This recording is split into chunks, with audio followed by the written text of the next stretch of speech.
Tapi kali ini betul-betul jungkir balik. Dari pola yang sama sekali 180 derajat berbeda ini saja kita sudah melihat, oh ternyata kalau yang nggak dapat sentuhan bansos itu memang murni hasilnya, begitu. Tapi kalau yang dapat sentuhan bansos, saya selalu katakan begini, yang namanya anggaran 492 triliun, monyet aja dibekalin, itu jadi presiden. Apalagi manusia, begitu. Jadi Baik, baik.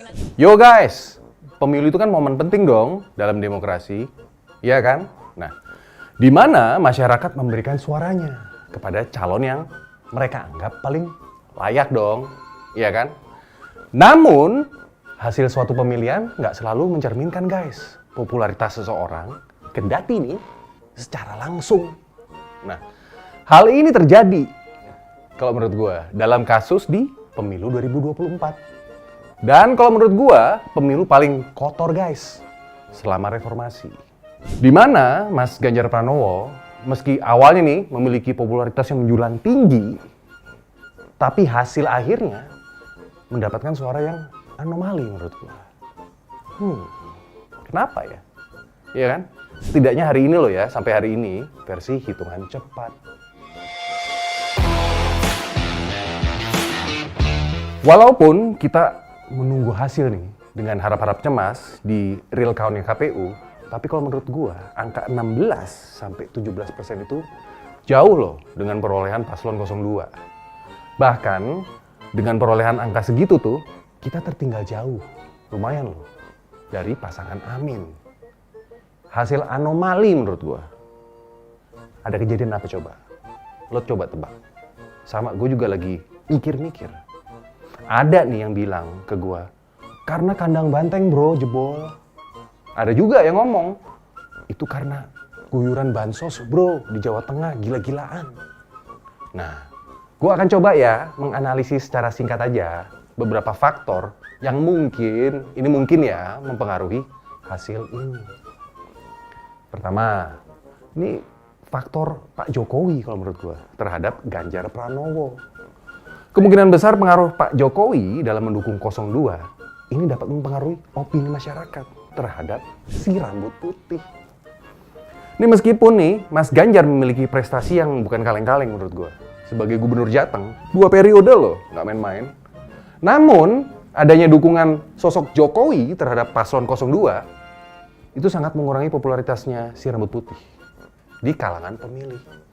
Mereka lagi jadi bingung guys.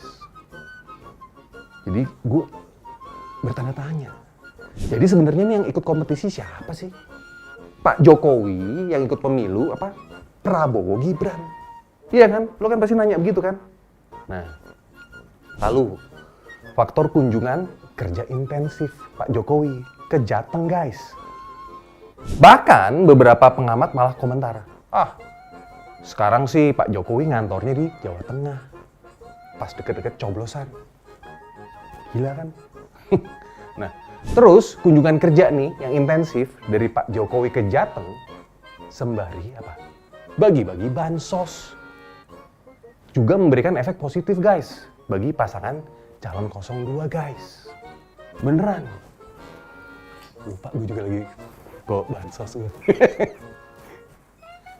Nah, itu tuh masih belum memutuskan pilihannya guys. Nah, belum lagi faktor tumpang tindih pemilih antara nih pemilih Ibu Megawati dan Pak Joko Widodo di Jawa Tengah.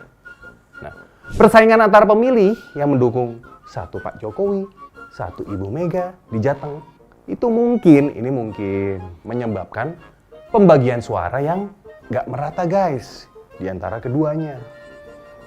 Ini jelas-jelas sangat merugikan Mas Ganjar Pranowo sebagai calon dari PDI Perjuangan dan koalisinya. Itu kalau menurut gue. Dan kita semua tahu kok, akhirnya Mas Ganjar menjadi korban dari kejadian tumpang tindih ini. Lalu ada lagi faktor split ticket voting di internal partai pendukung. Nah, ini fenomena split ticket voting di dalam partai PDI Perjuangan dan pendukungnya bisa menjadi alasan lain guys di balik hasil suara yang anomali ini, yang bikin bingung kita semua. Nah, pemilih mungkin nih memberikan suara kepada partai PDI Perjuangan. Tapi nggak secara konsisten loh, memberikan dukungan kepada calonnya. Seperti Mas Ganjar Pranowo. Nah, ini konon ya, ada kabar burung nih. Sejak 3 malam nih, sebelum hari H, pantauan di basis Banteng di Boyolali, bahkan ada caleg-caleg dari PDI Perjuangan guys, kabupaten, menghembuskan pesan-pesan. Ini konon ya, pilih PDI Perjuangan sebagai partainya. Dan coblos 02 untuk presidennya. Nah, cerita-cerita yang beredar seperti ini memang harus dikonfirmasi dulu loh kebenarannya. Beneran. Bisa diibaratkan nih, apapun partainya, kandang banteng tetap pilih PDIP. Tapi untuk calon presidennya, nanti dulu. Gitu katanya. Lalu ada faktor lagi. Pertarungan antara Pak Lurah dan Banteng. Nah, ini akhirnya nih pertarungan politik antara Pak Jokowi dan PDI Perjuangan ini bisa menjadi faktor penentu lainnya loh. Beneran. Meskipun Pak Jokowi masih anggota PDIP, masih nggak sih? Masih. Kata tim gue masih, tapi gue kok ragu-ragu. Namun, skor pertarungan politik menurut kadernya nih masih menunjukkan keunggulan PDI Perjuangan. Nih. Nah, ini gue jelasin sedikit ya. Apa maksud isi Twitter dari Bang Deddy Sitorus, oke? Nah, skor sementara Banteng versus Lurah 2-1. Wah, katanya begitu. Nah, maksudnya untuk sementara PDI Perjuangan itu masih unggul guys dalam pembuktian. Lo inget nggak guys? Perkataan Bang Andi Wijayanto waktu itu. Beliau kan pernah cerita kan, ya kan? Tentang Pak Jokowi ngomong ke beliau. Nih, gue setelin nih. Manggil Anda dan beberapa orang terdekatnya dan menyampaikan bahwa nggak ada yang bisa mengalahkan Prabowo Gibran. Anda semua nggak bisa mengalahkan Prabowo Gibran. Itu yang disampaikan ya Mas Andi? Iya, saat itu. Itu 2 hari sebelum pengumuman Gibran sebagai cawapres ya? Iya. Jadi kira-kira Prabowo pasti menang, lalu PSI akan masuk parlemen, lalu yang nomor 3 suara PDI Perjuangan akan turun. Itu yang dinyatakan oleh Pak Jokowi. Jadi di situ kemudian Pak Jokowi mengatakan, kalian hebat kalau nanti bisa mengalahkan saya. Itu maksudnya. Pak Lurah boleh berhasil mengalahkan calon presiden dari si Banteng. Tapi sementara omongan perolehan suara Banteng akan merosot dan suara PSI akan masuk parlemen belum terbukti. Nah, setidaknya nih, sampai video ini dibuat, suara PSI masih di bawah ambang batas guys, 4%. Beneran. Nah, nggak tahu ya kalau nanti ya guys, oke? Nah, pertarungan internal ini, maksud gua, yang dapat mempengaruhi kesolidan internal partai guys. Belum lagi, ini ada lagi nih, faktor tingkat pendidikan rendah di mayoritas rakyat kita. Nah, mayoritas rakyat kita belum lulus kelas 7 guys. Mungkin tidak memiliki pemahaman yang cukup ya tentang calon dan platform politiknya yang dapat mempengaruhi keputusan mereka loh dalam memberikan suara. Beneran. Ada lagi nih, faktor ketidakjelasan posisi antara pasangan Ganjar Mahfud. Nah, ini juga nih. Beberapa tamu yang gue undang nih di podcast belak-belakan ngomong ke gue mengenai positioning paslon 03. Mereka banyak yang tanya, sebetulnya positioningnya seperti apa sih? Mau ambil perubahan, udah ada paslon Amin. Sedangkan keberlanjutan, udah ada paslon 02. Nah, sedangkan paslon 03, keberlanjutan dan perbaikan, mereka anggap kurang greget di pemilih.